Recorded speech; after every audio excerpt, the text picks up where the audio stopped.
Gracias. Hola Luis, Hola, Anabel, ¿cómo estás? muy bien, gracias. And Annabelle and Andres, Ya ¿cómo estamos estás? todos. Hi, Jordan. Hi Jordan, how Hi, are you? fine. Estamos aquí, los dos. Ah, ok. Ok, pues estamos listos a empezar. Yeah, but Radhika is the star today, so I get a little I get to do backup. Okay. So that's Cierra it. la, cierran las sesiones de creatículos y estamos en... You can go full screen. Can you see the screen? Yes. Yes. Wonderful. Okay, so glad to have you both with us. Is anybody else also going to be joining? Sorry? Is anyone else also going to be joining today? No. Just. Yes, we are three now. Oh, okay, wonderful. Who's the Okay. And that's you and Andres and who else? Victor. Oh, Victor. Okay. Hola, Victor.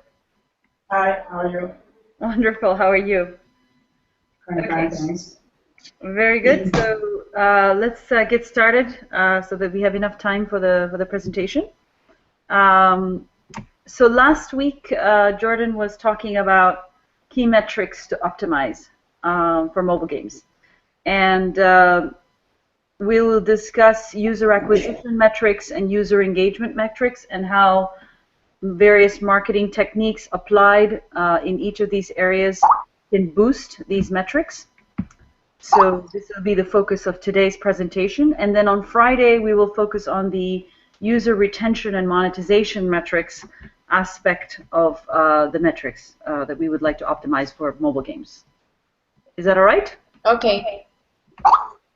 So last week we were talking about, Jordan was talking about using a mix of channels. So you want to balance organic search, paid advertising, in-app referrals, word of mouth and social referrals, and you want to be able to track these metrics separately, but they'll also overlay them so that you can see the correlations between different things, perhaps patterns that you might recognize when you overlay these metrics. So what we want to do is focusing on the specifics about user acquisition strategies that we covered last week. So in order to reduce cost per install and cost per launch, we want to target an audience that will like your game. So this is a review from last week. So number one, we want to target an audience that will like your game. Number two, you want to use social media campaigns with contests. Number three, you want to build campaigns with strong partners. Number four, focus on engagement to increase rank. And number five, measuring the campaigns and focusing on ROI.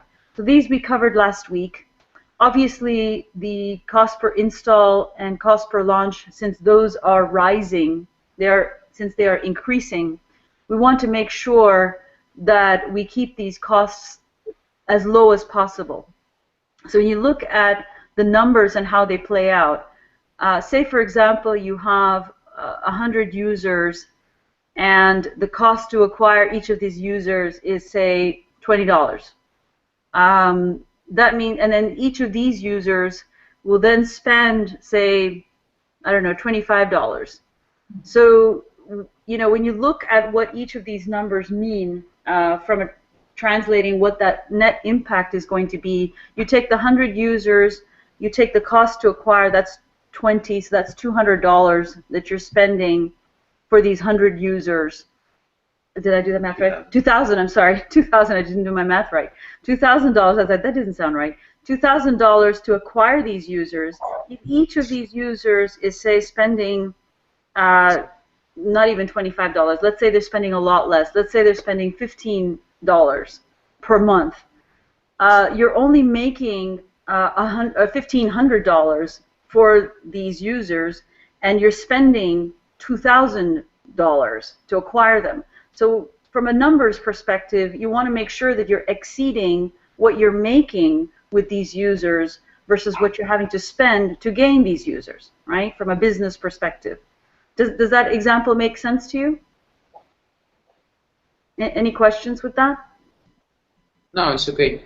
So Maybe I can just make a comment. Sure. So because the cost of acquisition, like we talked about, is getting so high, it's increasing very rapidly, and there's a lot of articles. Some of them, we can send you, but the costs for acquisition are getting very high, and so it used to be that in the first month after you would acquire a user, they would typically spend more than what it cost to acquire them. So you could make back your money in the first month. That's no longer the case in many, especially if you're going to be launching at a very popular time, like at a holiday time or at a time when there's a lot of people launching games, for example. It can take 2 months or maybe even more to hit break even. And keep in mind as well that very small percentage of your users, 5% or less on mobile, are typically paying.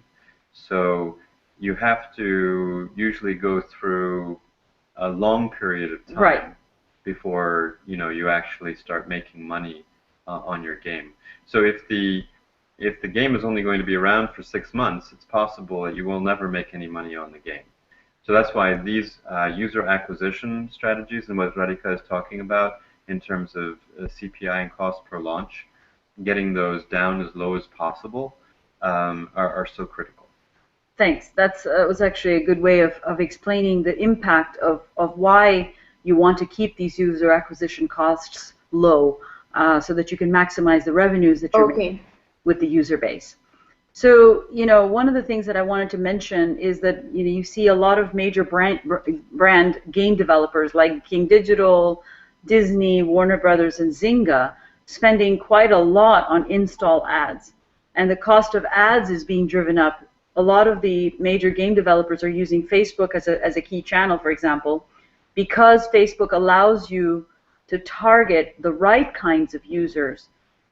There is a higher probability of attracting whales, or the people that are going to be spending the most amount of money on your game. But the cost that game developers can spend can range anywhere from like $1 to $20 per ad. So you can imagine that install ads, ad expense is going up. The cost per ad is going up. So you really need to make sure then that the advertising dollars that you're going to allocate are going to be well spent. Now, in the case of Facebook, Facebook will argue that yes, your dollars are well spent because they allow you to target the right kinds of users. They have a very good market segmentation capability, so they're really making sure that your game is going to be targeted at the right audience. But don't forget that Facebook is not the only channel that you have at your availability. You can promote your game through YouTube. You can promote it through Twitter. Yahoo is also allowing install ads, and so there are alternate channels rather than Facebook, even though Facebook is the most common channel for install ads. So I wanted to mention that because the number of channels are increasing. So obviously this is not a static sort of situation. You want to be constantly looking at what each of these channels is charging for install ads, how many users you can potentially reach. So in Facebook, they will say, well, we have a bigger reach because we allow you to, number one, target the right kind of users, and number two, have a wider reach than some of these other channels. But you don't want to neglect those other channels because it may be that those other channels could also have the right kind of reach and perhaps not as much as an expense as Facebook. So these are some things to keep in mind. Any questions about that? Yes, I have one question. Yes. Rafa, te la voy a decir en español para que me entiendas bien. Sí. A ver si me ayudas ahí con Jordan. Sí. Cuando se... ¿Puedes repetirlo? No te escucho muy bien. ¿No me escuchas bien? No, ahora sí. ¿Ahí mejor? Sí, ahora mejor. Gracias. Ok, gracias. Cuando se empieza una campaña de lanzamiento de una aplicación, Ujú. ¿cuál es la mejor, me refiero, cuándo es el mejor? Si te entiendo, ¿cuándo es el mejor tiempo para lanzar una application? Hola, ¿me escuchas? Nosotros estamos previos al lanzamiento de una aplicación social que se llama Filet, ¿sí? Con esa aplicación, nosotros estamos haciendo toda la parte de hacer una campaña de lanzamiento, tanto un preview como ya la campaña como tal, con videos, con soportes publicitarios, con banner, páginas, redes sociales, todo eso. ¿En qué momento, mi pregunta es, ¿en qué momento el pago con Facebook para publicitar la aplicación es mejor? No sé si ustedes tengan algún dato de eso. Déjame traducir y después discutimos. Con permiso, un momento. So she was basically saying that they have at their availability a social media channel that they can use. I didn't catch the name quite well, but they were asking at what point for them to launch an ad campaign, for example, using something like Facebook. Is there an optimal time to launch any of these campaigns? For me personally, it's a cost factor, right? You have to be able to have advertising resources, dollars, availability, right? And in Hello, can you hear us? reach, I would say, between Facebook versus whatever other channel. Hi. Right? Yeah. So, Annabelle, are you still there? Annabelle? Annabelle, hola. Hola, Annabelle. Hola. ¿Nos escuchan? I don't know that they're here today. Google Hangout is very difficult. Okay, let's see. A mí no me gusta es que siempre que ese no hay. Where's the other? Hello, can you hear us? Hello, hello? Es que es muy grande. Hello, hello? Can anyone hear us? What do they say? Hello? Lo trates de acelerar. Hello? Hola, Annabelle? Andrés? Hello, hello? Luis, can you hear us? I don't know that anybody's out. Are we? Yeah, we're live. Yeah. Google Hangout.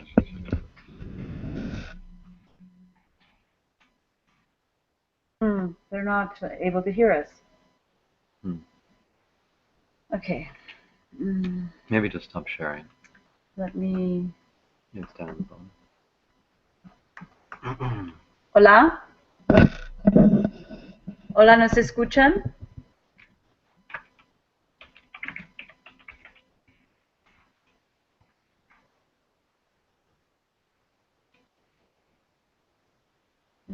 I don't know that they're able to hear us. No, can you just help them we will log back in? leave the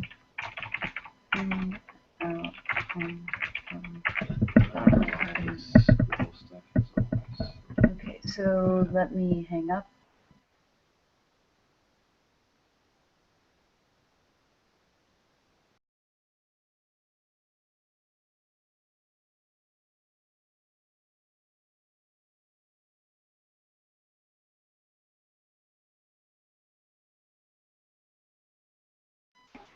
¿Aló? Hola? Hola. Yeah, nobody was able to hear us. Oh, Andrés. Andrés and Anabel, I don't know if they're on. Andrés, Anabel, ¿nos escuchan? I think they're still not yet connected, so I don't know. I hear you and I see Andres's profile picture, but I don't hear him. Sometimes they have some issues. Let's wait. Okay. I think we should wait because sometimes they have some internet issues. Okay. Yeah, and also Google Hangouts is really not very good for this. You know, we might be able to do a recording using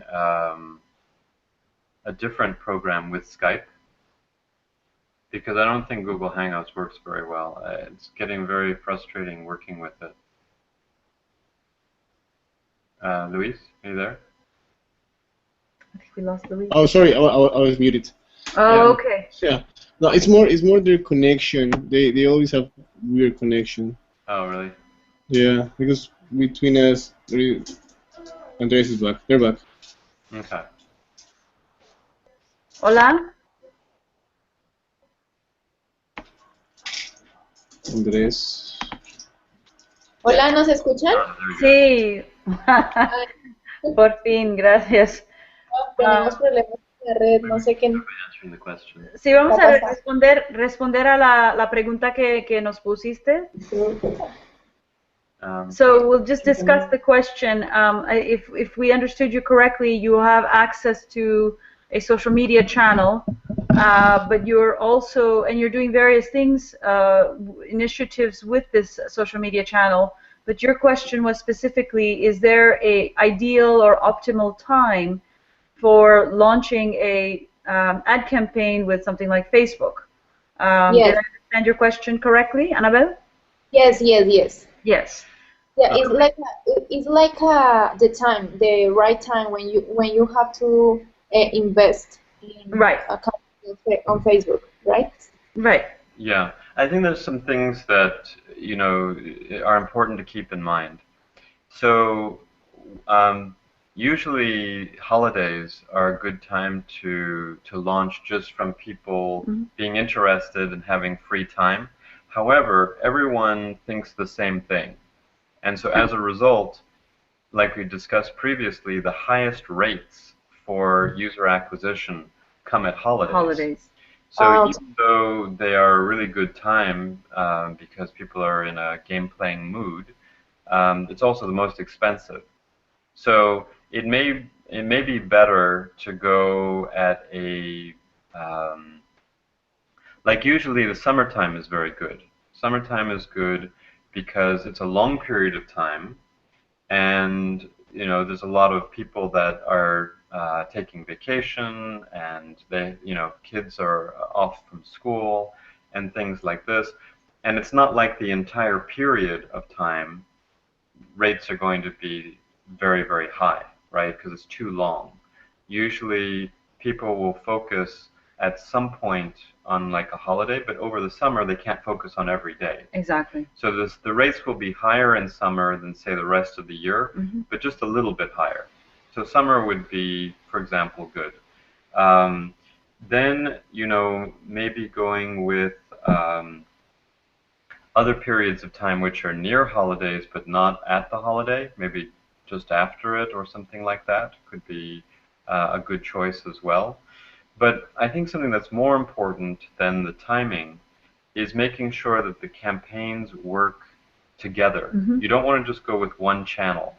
So for example, maybe you use the Facebook in order to get into the top 25 list, for iOS or for Android.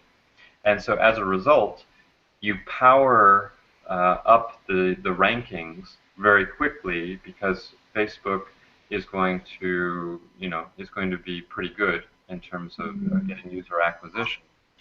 But then you don't continue to spend on Facebook. You spend to a certain point and you're constantly monitoring. When your rankings are at a certain level, then you stop, right? You stop the advertising or you slow it down on Facebook, and then you go more to organic, right? Because it's organic search. Once people, see that you have the right, you're in the top 25, for example. I do agree with balancing and having more of an integrated approach, because no one thing by itself is really going to make the difference in terms of user acquisition or even engagement for that matter. We'll get into engagement in a little bit further into the presentation, because when you think about all of the many initiatives that can be used in terms of user engagement. It's really the engagement techniques that have the longer return on investment compared to just user acquisition. I mean, initially you might want to spend a little bit because, as Jordan pointed out, it may be beneficial to spend those dollars to acquire a base of users. But once you have that base, the more important challenge, I would say, and certainly the opportunity, is to make use of engagement techniques that are going to keep your users engaged, and that's what's going to drive up the in-app purchases, the revenue spends, all of those revenue streams that you have, monetization activities that you have available to you. Those are much easier to pursue at that point because you've got this base of users, but you need to keep them engaged because you want to make sure that whatever dollars you're spending, and certainly none of this is cheap, it's really about keeping them engaged to maximize that return on investment. And also, once you have that community, it's easier to have campaigns that will lead to viral word of mouth. Right? Exactly. And all of these things are not more money that you have to spend. It's activities that you can pursue and putting out content on a regular basis that engages the user community that you've built up. So acquiring that user base, certainly spending the ad dollars may be worthwhile to acquire that user base. But even with that, I would have to say there are other things that we will talk about in the presentation, leveraging partnerships, for example, doing other kinds of activities where you can grow your community of users without necessarily having to spend on ad campaigns. I know Luis has had some very good success, for example, partnering with Microsoft or entering into contests like with Unity and coming out as one of the top 20 games on Unity, for example. And all of this recognition for a game that they've been using, this is not spending on install ads, but it is growing the number of downloads and it's growing their user community, right, without necessarily having to spend on ad campaigns. So there are much more creative methods that can be used quite effectively at growing your user base. Does that make sense, Annabelle? Hola? No, no. Wow. Hello. Can you hear us? Sí, ahora sí. ¿Nos escuchan? Oh, okay. Sí, muchas gracias, sí. And did it make sense what Jordan and I were discussing? Sorry? Did it make sense what Jordan and I were also discussing? Did it make sense? You had any other questions? No, it's okay. Thank you, Radhika. Yeah, so I would just say one other thing, which is the most important thing you're trying to achieve is a base of users that you can turn into a community. Once you have a community of 50 to 100,000 users, now you can run campaigns against that community, and you can get the community excited about things, and you can use virtual goods in order to, excite them to get their friends on board. Exactly. And, they can use social media. It becomes a lot less expensive. And that's one of the reasons that investors like to see a company that has a community of at least 50 to 100,000 people, because once you have that community, your acquisition costs are much lower than when you have no users. The hardest part is getting the initial users, right? Getting people excited about what you have. And even there, if you have limited budget, you can certainly be much more creative in the way that you acquire that user base, even getting up to that 50,000 user base. You can have other ways of gaining visibility. We can talk about some of those techniques as well. Let me, if there are no further questions, I'd like to continue with the presentation. Did you have any other questions? No, it's okay. You can continue. Great. Okay, so I'm going to screen share again. Okay.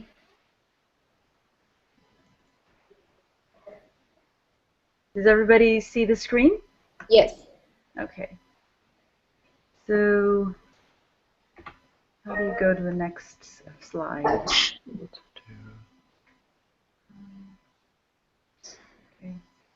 Okay. So when you go in through, when you're looking at user acquisition strategies, always benchmark your game with competitive research. The reason why this is a very important initial first step in any market activity, in any marketing activity, is to start by looking at what your competition is doing. And this includes, you know, say, okay, well, who are the competitors targeting? So if you think you see a similar type of game to what you have, you know, if it's that adventure strategy kind of game, look at all the other adventure strategy types of games and look at what the competitors are targeting. What kind of demographics are they going after? What segment are they going after? What do their creative content material, what does that look like? Are they doing video trailers? Are they posting specific types of content to YouTube or Facebook or Twitter or any other channel? What kinds of objectives are they driving? Are they focusing on the installs, you know, in a single form fashion or multiple, like handfuls of install kind of campaigns? What do those objectives look like?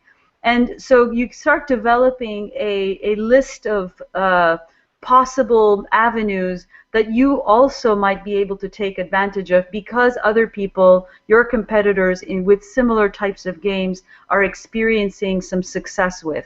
But then also look at what does not work. So don't forget that just as much as you're looking at who is getting success out there, you look at all the people that have failed out there. There are a lot of people that have tried different things and they haven't been successful. Sometimes when you look at what has not been successful, it can be just as important as looking at what has been successful, because in a way, when you think about it, you look at what somebody else has done and it didn't work out, they've already done that market research for you. So don't waste that opportunity to find out what didn't work and why it didn't work so that you don't make that same mistake again and you don't have to repeat the failures of others that have come before you.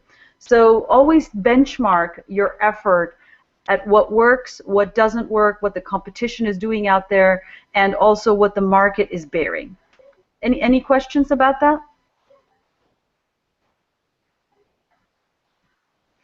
Okay, so I'll go to the next slide.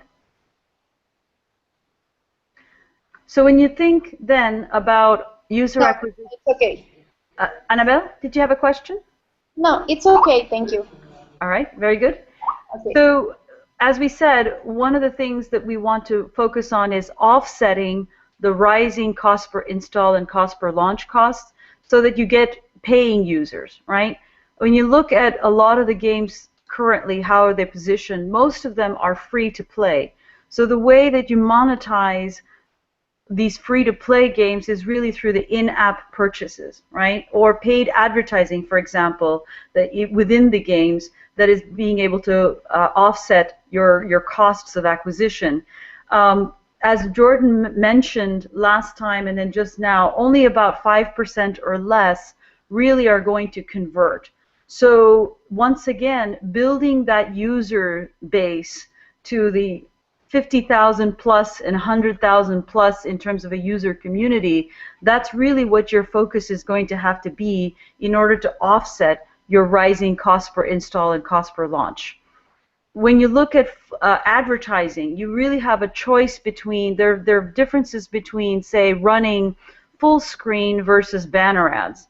Banner ads, there's pros and cons to each one, right? So in banner ads, for example, they're less intrusive. They'll just pop up on the screen. They're kind of off, sort of in the corner. It's not something that's going to be interrupting your gameplay. So that's an advantage for banner ads. However, studies have shown that with full screen ads, even though it is more intrusive and it really kind of stops you from playing the game, and that can be annoying, the conversion rates with full screen is higher than it is for banner ads. So you might want to look at, I mean, you don't want to necessarily annoy your user base by doing too many of these, but you might want to have the banner ads running, but every once in a while, maybe there's a holiday time or some specific time that you feel like you can gain more users to your game. This might be a time to think about full screen ads versus banner ads, for example, because you know that there's a higher conversion rate with full screen versus the banner ads. Does that make sense? So yes, we have been some problems with our customers because the situation is that the advertising or whatever full screen or banners are really annoying, maybe. Okay. Yeah, when they are playing. So the comments are often that this kind of advertising are so annoying for. Well, the location, if you look at full screen, usually Yes. what they say is wait until the user has completed their session. Right. Right. So Yes. as they're logging out, Yes. right, Yes. you just flash it up there, or maybe they've completed a level, or some kind It's a of transition natural point. transition point, right? Yeah. If they're in the middle of playing and then you pop in an ad and they're like really excited at what's going on, all of a sudden they have to stop playing, then that's very, very aggravating, right? So it's not just you know, which style, but when. Yeah. And I was playing this hill climb game, and hill climb has, when you complete, when you go along and then your car crashes, that was sort of the natural place for them to put their banner ads, right? So you're at a nice ending point. You're kind of thinking about what to do next, and then the banner ads would come up. What I didn't like about them is the placement, is that I didn't want to click on them, but because of where they placed it and where you click in order to go to the next game, Oh, it would come it up. would come up, Oh, right? that's So annoying. I would not want an ad. I would look at the ads,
Hi.